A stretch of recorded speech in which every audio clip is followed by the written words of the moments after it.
2022 was the year when so many great games came out all at once. We've had so many adventures across so many new releases, whether it be in the 2D realm, open world, multiplayer games, sports games, you name it. There was no shortages of good times and fun experiences this year. Hey girl, are you from Mississippi? Cause you're the only Mrs. Piss-eyed sippy. And it is time to rank the games that we played to determine which were the best. Hi, I'm Aurelius. I consider 2022 to be the first year where I classify myself as a gamer. Prior to this year, I would buy like one game every 3 or 4 years. And this year, I bought a whopping 15 games. What the fuck, bro? That is a lot of games. I played a lot of games across the Nintendo Switch system and Steam on PC. So although there are many more great games that came across other systems as well, I have not played those, so I'm only going to be sharing the ones that I have experienced. You guys who watch my channel have been through it all of this. I'm pretty sure you guys also have a favorite this year, hey? So, with that said, make sure you let me know what your favorite game of 2022 was in the comments below. And obviously, in this video, I'm going to be telling you what my top 10 favorite games are. But before I start, I do want to give a few of my honorable mentions. These are games that I haven't played myself, but I did have a lot of fun watching them through live streams and Let's Plays. Lego Star Wars, Bayonetta 3, Splatoon 3, God of War Ragnarok, Kirby and the Forgotten Land, and Disney's Dreamlight Valley. And a further 2 games that didn't make my list, but I did play these. Pokemon BDSP came out in 2021, and Time on Frog Island. Oh, and one more thing! I asked all my favorite content creator friends to share their favorite game of this year with me too. So, thank you to everyone for taking part in this video. Let's get started. Hey everyone, Fu here. My favorite game of 2022. You already know it. It has to be Pokemon Unite. What's going on, everybody? My name is Ethan from Hardcap Games, and my favorite game that I personally played this year was Kirby and the Forgotten Land. I had an absolute blast playing this game. It just felt like such a breath of fresh air in Kirby, moving it to a 3D, not quite open world, but a free mobility game in the series. The boss battle was epic as always with Kirby games, and it was just a really chill but fun time. And if you haven't played it yet, strongly recommend it. Hey guys, what is up? It is Brittany from the Poke Duo. My favorite game that I played this year was Pokemon Legends Arceus. Hello, you gorgeous people. It's Levi, aka Leviathan. And when asked what was my favorite game of 2022, for me, it's kind of a no-brainer, because I spent 200 hours on it. It's gotta be Elden Ring, baby. Game of the year. Number 10. Multiverses. A multiplayer battle royale game that actually won the best fighting game at this year's Game of the Year awards. This game utilizes your favorite characters across Warner Bros. Studios like Batman, Superman, Wonder Woman, Shaggy and Scooby-Doo, Velma.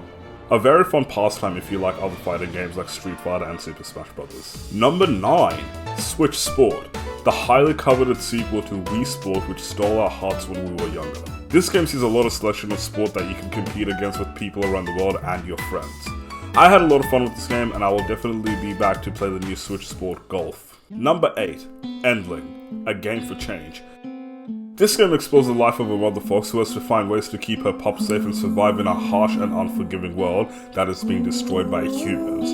When I played this game on stream, I broke down because of how deep and heavy it was. No! Did I just lose my cub? Don't tell me I actually lost that cub. Please don't tell me I actually just lost that cub. Beautiful art style and a hell of an adventure. What's going on? My name is Brody and I go by UPB here on YouTube. King Aurelius asked me what my game of 2022 was, and I was tempted to be a Pokemon stan and just say Legends Arceus or even Scarlet and Violet, but actually, game of 2022 for me was Life is Strange True Colors. It's an emotional storyline with beautiful characters and a very, well-rounded town that just feels alive. This entire series is great. I would say start with the first one, but definitely for me, game of 2022, Life is Strange True Colors. And hello everybody, this is Squared of a Dato, and I am a streamer slash YouTuber who mainly plays Pokemon games, but I also recently started doing game reviews. Now for me, the winner was gonna be between Lego Star Wars, The Skywalker Saga, or Pokemon Legends Arceus. And although I really had a lot of fun playing Lego Star Wars, the award for me must go to Legends Arceus. My channel's name is Frog Enough. My name is Francis, and my favorite game this year was probably Kirby and the Forbidden Land. Or no, Forgotten Land, right? So Kirby and the Forgotten Land. G'day everyone, Woody J here. My favorite game of 2022 has been Elden Ring. Love it. It's Sway Gaming here. I do a lot of Pokemon and Valorant content on my channel, and my favorite game of the year is Valorant because I love the high level competitiveness of the game. Peace! Now, this is where I start to get into the games that I sunk the most amount of hours into this year. I feel like a lot of people know this, but I have an affinity towards life simulators and farming simulators. You may have seen me on stuff like Minecraft and Stardew Valley, which are both games that I really love, but one game stood above the rest this year. Number 7, Dinkum. Although an early release, Dinkum is a beautiful farming simulator game that's set in outback Australia. How perfect is that? It's basically Animal Crossing, but you have a massive map. You build up an island with businesses, you meet new characters, you hunt, you mine, you collect stuff, you survive, you live. This game is a haven for life simulator games. I spent a lot of time in this game just living out my dream as a farmer.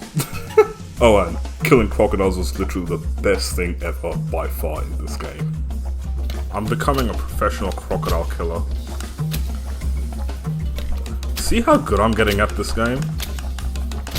Ha! Ha! This game, if you ask me, has the potential to be the best farming sim game ever released if the dev, that's right, singular, takes his time on the game.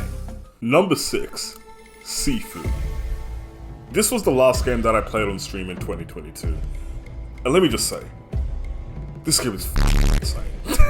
SIFU is a martial arts style RPG fighting game that is set in China and follows a protagonist who is seeking revenge on the people who killed their father. Daddy issues.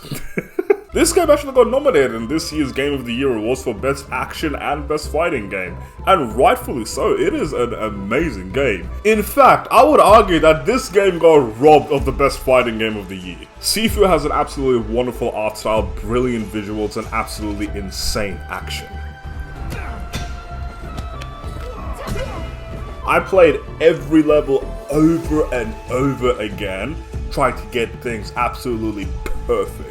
Like, once I unlock the shortcuts in every level, I literally go in and try to kill every enemy in one shot. That is something that I wasn't able to do the first time around in any level that I was in. The way that each level was also designed was absolutely amazing. The variations of enemies and the bosses at the end of each level, whew, like, it's too good. It's amazing. I never actually had a gaming experience like this, where the action is so memorable. And SIFU is definitely a game experience that I won't forget. Number 5, Pokemon Legends Arceus. Oh boy. I know Pokemon has had a very rough and controversial end of the year, but let's not forget about this beauty.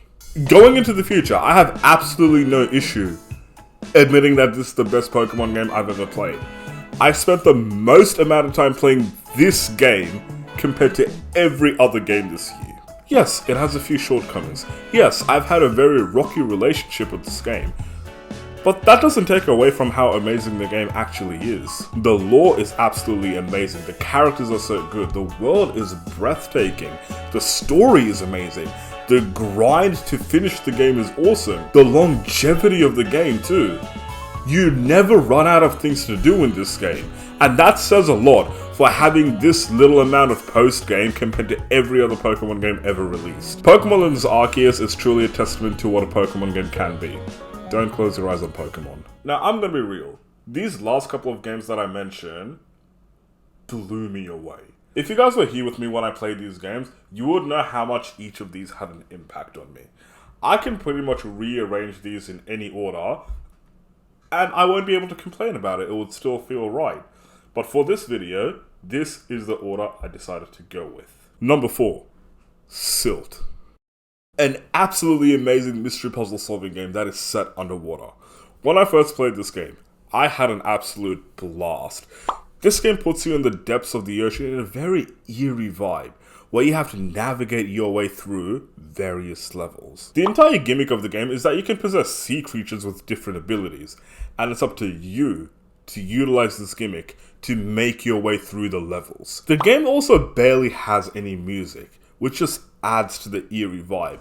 Just a lot of diegetic sounds, along with absolutely stunning visuals. If you ask me, this game is definitely the most underrated game on this list. I had an absolute blast playing this game, and I definitely think it deserves more love. Number 3. Elden Ring. What can I say about this game that hasn't already been said? Elden Ring is the first Soulsborne games that I've ever played, and I think it's the most perfect game to make my entry into this world with. Although I haven't finished Elden Ring, I'm pretty far into it, and I think I can safely say it is one of the best games that I have ever played. Elden Ring is an action-adventure RPG that is set in an unforgivingly violent, yet beautiful world, where you play the role of the victim. It's supposed to be a fucking RPG! What role am I playing? The fucking victim? Nah, but in all seriousness, this game had such a huge effect on the way that I saw gaming. It starts with the amazing picturesque scenery and goes to the amazing designs of the enemies, to the locations, to the feeling of accomplishment when you defeat the bosses. I can't say enough great things about this game. This game is pretty much perfect. It is the closest to perfect that you can get to a game. Actually, you know what? I will say one bad thing since no one ever says anything bad about the game. This game lacks any story direction. Bruh. Anyways, Elden Ring is definitely a great game and will go down as one of the greatest games in history. So what can possibly beat that? Number 2. TUNIC. I was always going to pick the indie game over the big studio game. TUNIC, just like Elden Ring, is an action-adventure RPG that is set in an unforgivingly violent world. What's the difference? The world is smaller. When I made my game review about this game, I basically said that this game is basically Dark Souls but with vibrant colors and a smaller world. And that's what I love about the game. The lack of direction that this game also had was something that I could take advantage of because the world was so small. You can literally go everywhere. And that's exactly what I did. I went absolutely everywhere in this small world to figure things out. If this game was as big as Elden Ring, I never could have done that. But because it has a small world, I was able to just do everything. But that doesn't mean that there weren't any consequences. It still wasn't easy. There were a lot of enemies, there were boss fights and everything. But again, this game is also basically perfect for what it is. This game follows a fox that's thrown into this world, and it's his mission to free this mysterious lady fox from prison? I don't know.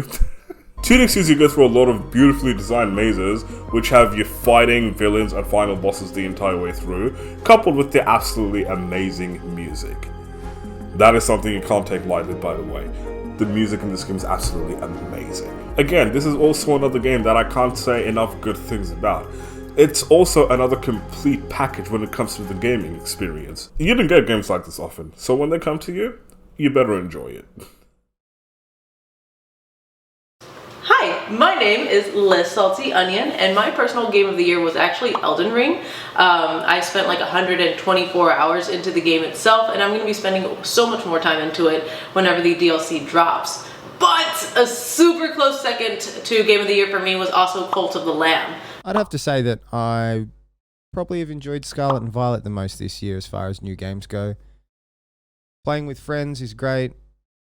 The glitches are pretty funny. Shiny hunting's interesting. The whole sandwich mechanic I actually kind of like. So yeah, I mean, that surprised me too. But yeah, Scarlet and Violet pretty good this year. What up, Aurelius? I feel my 2022 game of the year, as much as I think Elden Ring definitely deserved it for being fresh and new, for me it was God of War, just because I've been playing that since I was a teen, when it originally launched on the PS2.